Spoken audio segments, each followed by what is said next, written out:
2番線の電車は急行渋谷行きです。電車とホームとの間が広く空いているところがありますので、乗り降りの際は足元に十分ご注意ください。Hey, what's up, internet? I just wanted to make a really impromptu video.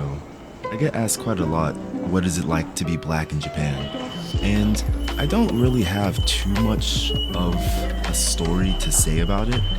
So this whole thing was filmed without script, just kind of going through my day.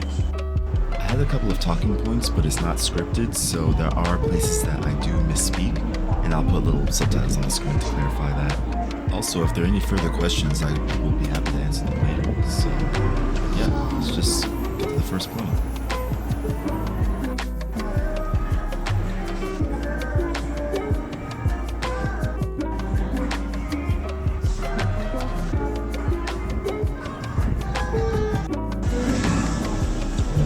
Alright, now that we're here, one thing I found really interesting about being in Japan is the fact that I'm treated differently not because of what I am, but because of what I'm not. And that's a very important distinction, actually. A lot of times people of color worry about, oh, I'm this race, people are going to treat me differently. But actually in Japan, I feel like it's a lot more that not because I'm black, it's because I'm not Japanese. And that's a completely different feeling. Honestly, it's a feeling I welcome. It's a better feeling knowing that I'm not being judged because I'm black, but because I'm just not something that they're used to. For one, that helps backhanded compliments not sting as much. And for those who don't know what I mean about backhanded compliments, is I would actually get a lot of praise back in America for studying Japanese, which is cool. But compared to my white friends, I would get at least double the praise. That's nice. There would be so many times where my white friends, they would say, oh, I'm studying Japanese. And, sorry, my teacher. They'd say, oh, I'm studying Japanese. And people around them would say, oh, good for you. And that's the end of that. But I would say the same thing around those people, and they would say, oh my god, that's so amazing, that's so great that you're doing something for yourself. And I appreciate the encouragement, but I know part of it, unfortunately, comes from the fact that they don't expect me to succeed, right? In Japan, again, it's not because I am black, or it's not because I'm American, it's more so the case because I'm not Japanese. And that's just a much wider umbrella to be under, and in a weird way, like feels, maybe it's not the best, but it still feels better than being singled out because you're black, right? I remember the first time that somebody asked me if I was into basketball here, and of course I thought, oh, you're asking me if this was a black, huh? Actually, I was one of the first Americans they met, and they were excited to talk to me about basketball because none of their other friends were really into basketball like they were. So they were really excited to actually start talking to me because they were like, oh, maybe I can learn some more stuff like straight from the source. Again, it's a better feeling than being asked if you like basketball just because, oh, you're black. That's what we do, right? Alright, enough talking. I don't want to dig into this ramen, so I'll catch you later with the next part.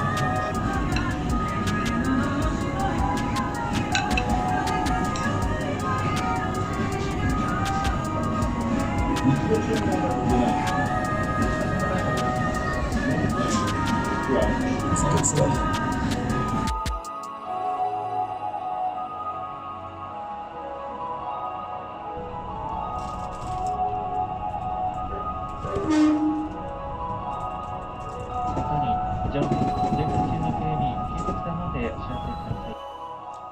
Yeah, I need to stop home real quick, so I decided let's just go ahead and do the second part of it here. So one of the other things that's not really a problem, but it just is something I've noticed, is that everybody just thinks I'm African.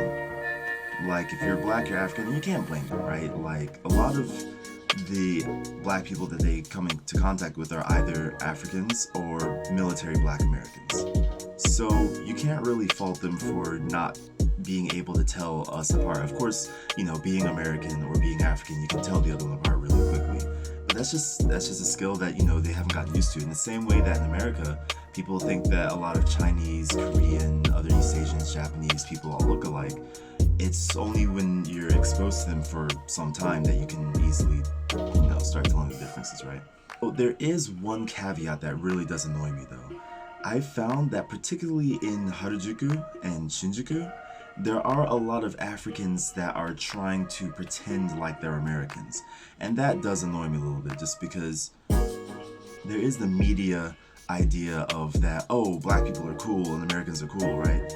So a lot of the media that Japanese people see are black people from America. So there's some shop owners and even some con artists, sadly, that will go around saying, oh, I'm American, when they're not American. And that's something I find annoying just because I don't want somebody to use something that I am as a way to trick other people. And then on top of that, the worst part is if then somebody turns around and comes to me and be like, oh, I know what you black Americans are like because I've met some. And it's like, no, those were just scam artists that they were saying, oh, I'm American, when you could clearly hear their accent. And I remember one time even I was in Harajuku and I saw this African dude in the thickest African accent talking to these Japanese girls saying that he was from America. And so I let him do his thing. He wasn't doing anything nefarious. He was just running a clothing shop. But I walked up to him later and I was like, hey, where you from? And sure enough, he told me where he's really from.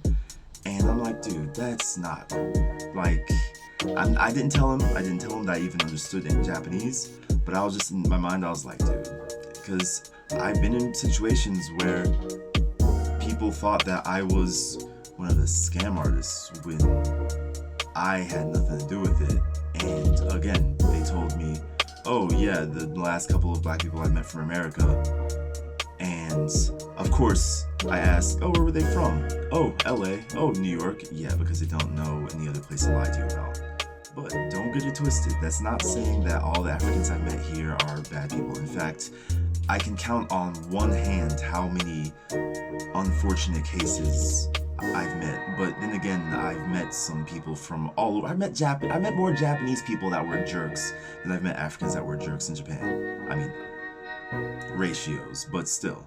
But just to tell you my experience as a black guy in Japan, as an American black guy in Japan, that is one thing. Now, I came home because I need to get ready for something. I don't know, I may or may not shave this off. If I am baby-faced in the next clip you see, you know what happened.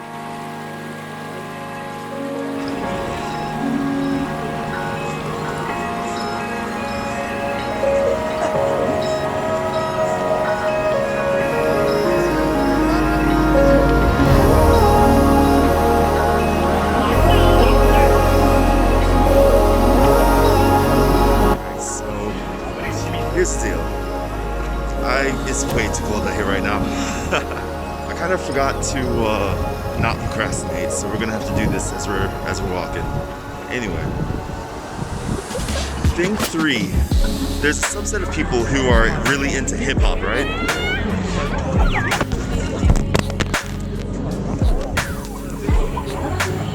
So they're really into hip hop, right?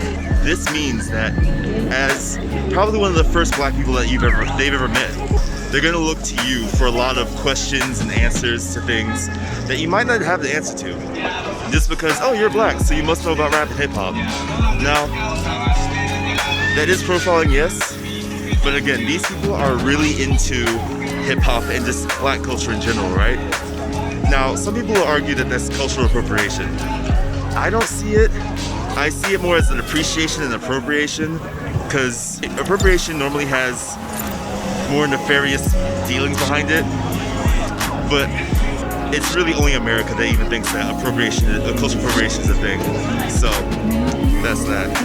Anyway, alright, that's it. That's a lot of what I feel like it is to be black in Japan, right? If you're black and like from Africa, from US, from Europe, wherever, if you want to come to Japan, just come, right? People are people.